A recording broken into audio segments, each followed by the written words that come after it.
So, but no. 30.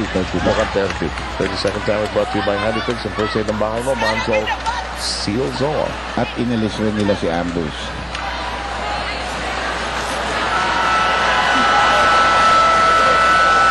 I think Cebu Coliseum is one of those Coliseums where people really stand up after during a timeout, no? Masikip ng konti yung mga aisle areas eh. So, medyo stretch. But it's also a very loud arena. It's the voices. It's a mecca, yeah. And we're awaiting this one.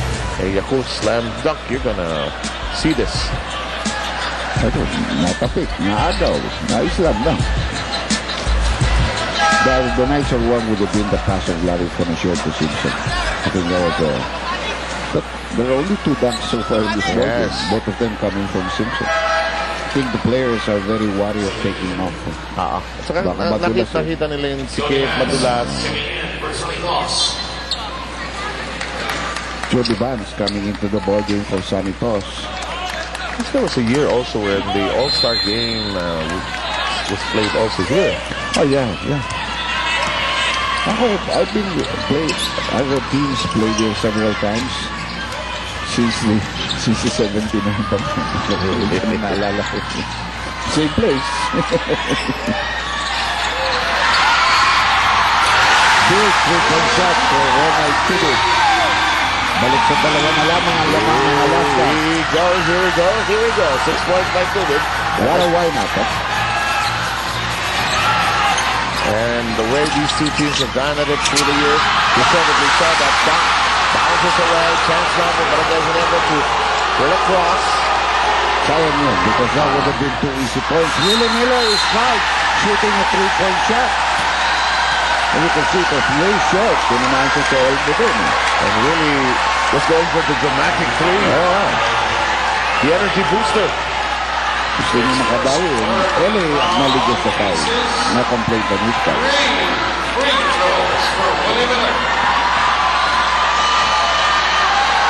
Now, that's a very important free throws now. Dito nag-a-adjust si Willie ngayon. He's a good free throw shooter but he's tired.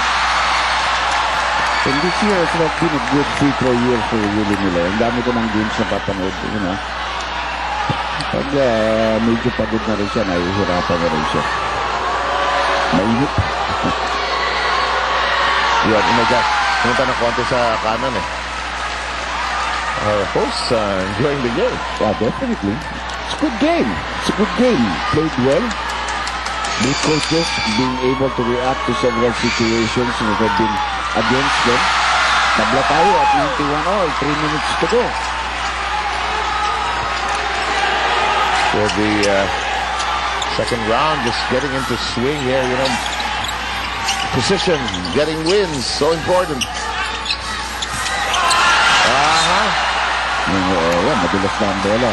Dumulas na sa kamay ni Jody Vance yung bola. Players will have to adjust it. They're trying to ask the ball to do some things that they're normally accustomed to. Pero madulas na when your teammates start complaining about the ball, you gotta check them and tell them, adjust a little, adjust.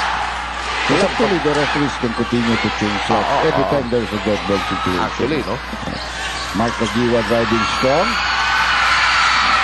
Yun. Lakwa ng Barangay Ginebra. This shot, last moment! Yes! Well, si Willie Wilson kept that ball alive.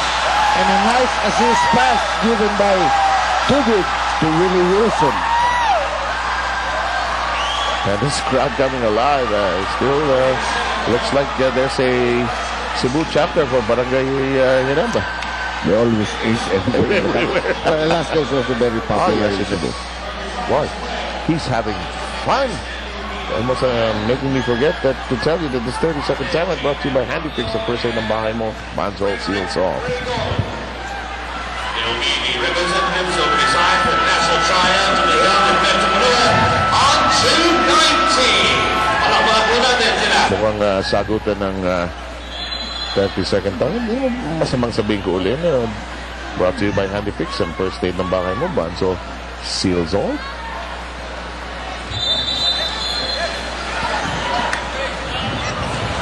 JC Intel, nice to see him already in uniform, but I don't think he'll be seeing any action today.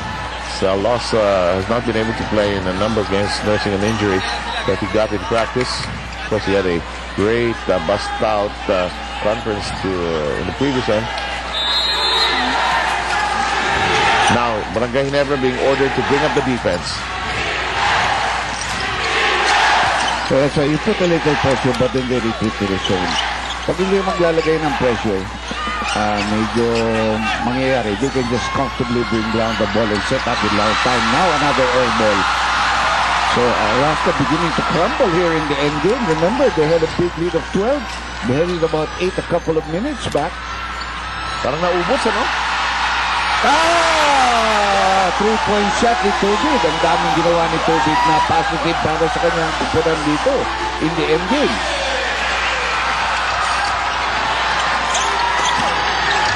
And it is a 5-point lead. Partially deflected. Ball is loose. He'll go the other way. Nagmimigtis na si Simpson dito sa ilalim. Remember that back? This one, he looked like he had a clean getaway here. Just have to put the ball on the board for a 2-point shot. And they're collapsing here in the end game. Just because of the firing nature of the defense of Ginebra. They went to the zone, took out their import. They didn't want him in the game anymore because of that miscue he had on the other end, you know. And yung mga maliliit dito nag-respond. Small lineup, but it responded. This is the sprint team. Well, they have to get the ball across in 8 seconds. And Tubig still dribbling there. And he got it. I could see it coming. Instead of releasing the ball, he kept on dribbling. Yung bitin ng bola sa bandang kanan, ano? And you can see, the coach is never happy when that comes.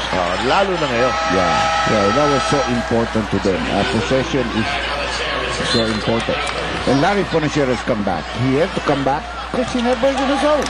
They hit 2 3-point shots for you. They went out of the zone. Now he's gonna go to the corners, gonna move the ball.